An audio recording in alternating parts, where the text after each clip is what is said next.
అసలు 50 ఏళ్ళు వచ్చినా పిల్లాడు పిల్లాడు అంటారు నాకు. ఆ?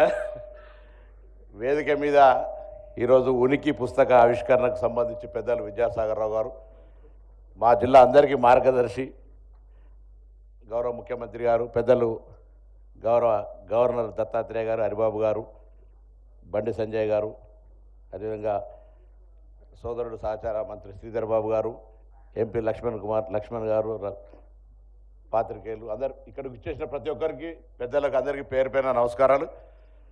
శ్రీనివాసరావు గారు చెప్పినట్టుగా విద్యాసాగరరావు గారు కరీంనగర్ పార్లమెంట్ సభ్యుడు, దాని తదుపరి నేను కరీంనగర్ పార్లమెంట్ సభ్యుని, తదుపరి వినోద్ కుమార్ గారు కరీంనగర్ పార్లమెంట్ సభ్యులు, తదుపరి ఈరోజు మా అందరినీ వినోద్ కుమార్ గారిని నన్ను ఓడగొట్టి బండి సంజయ్ కుమార్ గారు పార్లమెంట్ సభ్యులు. This is beauty of democracy. నేను విద్యాసాగరరావు గారు ఆ రోజు బీజేపీ అభ్యర్థిగా జంగారెడ్డి గారు పోటీ చేసినాం. 2009లో నేను గెలిచిన. ఆనాడు వినోద్ కుమార్ గారు ఓడిపోయారు. 2014లో నా మీద వినోద్ కుమార్ గారు గెలిచారు. 2019లో వినోద్ కుమార్ గారిని నన్ను ఇద్దరు మా సోదరుడు బండి సంజయ్ గారు గెలిచారు. So beauty of democracy. ఈరోజు ప్రజాస్వామ్య విలువలు అవి. రాజకీయాల్లో ఎవరమైనా కూడా తప్పకుండా మా గురువు చొక్కారావు గారు మాకు ఎప్పుడు నేర్పేవారు, రాజకీయంగా చట్టాన్ని విశ్వసించండి లేదా ప్రజల అభిప్రాయాన్ని గౌరవించి పోరాడమని చెప్పేటువంటి విధంగా విద్యార్థి దశ నుంచి రాజకీయాలు నడుపుకుంటూ చాలా కాలంగా 87లో ఎస్ఆర్ఆర్ డిగ్రీ కాలేజ్ని స్టార్ట్ చేసినాం.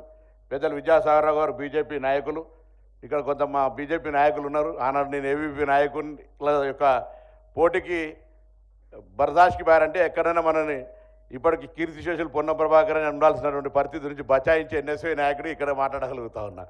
చూస్తున్న రామకృష్ణారెడ్డి గారు అక్కడి నుంచి. సో ఆ విధంగా పోరాటాల మధ్యలో వచ్చినాం, విద్యార్థి ఉద్యమాల నుంచి వచ్చినాం. కాబట్టి మరి ఈరోజు తప్పకుండా ప్రజాస్వామ్యంలో అటు తెలంగాణ అవకాశం వచ్చినప్పుడు కావచ్చు, పెద్దలందరూ ఇప్పుడే వినోదన చెప్తా ఉన్నాడు, లోక్సభలో బిల్ పాస్ అయ్యే సందర్భం, దాని తదుపరి విద్యాసాగరరావు గారు కూడా ఎప్పుడు మార్గదర్శకత్వంగా ఉండేవాళ్ళం. ఆ విధంగా జిల్లాకు సంబంధించి అన్ని కార్యక్రమాలు, రాజకీయమైనటువంటి విభేదాలు అభిప్రాయాలు ఎన్ని ఉన్నా అందరూ కూడా కలిసి ఒక సహృద్భావ వాతావరణంలో మా జిల్లా రాజకీయాలు ఉంటాయి. ఆ విధంగా ఈరోజు పెద్దలు విద్యాసాగరరావు గారికి సంబంధించినటువంటి ఒక పుస్తకం, వారు అనేక సందర్భాల్లో మాకు మార్గదర్శి. నేను పార్లమెంట్లో తిరిగేటప్పుడు కూడా విద్యాసాగరరావు గారు బాగా తిరుగుతుండ్రి, మీరు కూడా బాగా తిరగాలంటే నేను వాళ్ళందరినీ కూడా ఆదర్శంగా తీసుకొని యువకుడిని 42 ఏళ్ళకి ఎంపీ అయినాం. ఉత్సాహం ఉండే మొత్తం గ్రామాలన్నీ తిరగగలిగే విధంగా తిరిగినాం. తదుపరి సరే బ్యూటీ ఆఫ్ డెమోక్రసీలో గెలుపు ఓటములు సహజం కాబట్టి కొంత ఓడినా మళ్ళీ అందరి సహకారంతో అదే ప్రజల ఆశీర్వచనంతో మళ్ళీ ప్రజా జీవితంలో ఉన్నాం.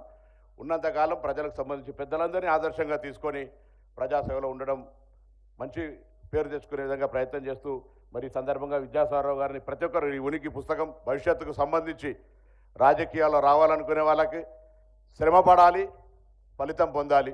ఏనుగంత శ్రమ ఉన్నా ఆవగించంత అదృష్టం ఉండాలనుకునే వాళ్ళు కూడా, అసలు శ్రమనే లేకుండా ఆవగించతో అదృష్టం పొందే వాళ్ళు కూడా విద్యాసాగర్ అందరూ కూడా మార్గదర్శకత్వం తీసుకోవాలి.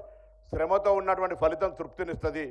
ఆ ఫలితం విద్యాసాగరరావు గారు అనుభవించినారు. ఏ విధంగా కష్టపడ్డారు, ఏ విధంగా రాజకీయాల్లో వచ్చిన అవకాశాన్ని కూడా మలుచుకొని దాన్ని పూర్తిగా సద్వినియోగపరిచి సమాజం కొరకు ఉపయోగించుకొని స్వతగా ఎదిగిన వ్యక్తి విద్యాసాగరరావు గారు. గారిని మరొకసారి ఈ సందర్భంగా పార్టీలు వేరైనా రాజకీయంగా వారు కూడా మాకు ఎప్పుడు మార్గదర్శకత్తులు. ఎన్నడైనా కూడా వారితో అనేక సందర్భాల్లో కలిసి సలహా సూచనలు తీసుకుంటూ ఈ సందర్భంగా ఈ పుస్తకాన్ని వారి యొక్క స్వీయ చరిత్రకు సంబంధించిన పుస్తకం భవిష్యత్ తరానికి మార్గదర్శకత్వం మనవి చేస్తూ అందరికీ మరొకసారి నమస్కారం చెప్తూ సెలవు తీసుకుంటున్నాను.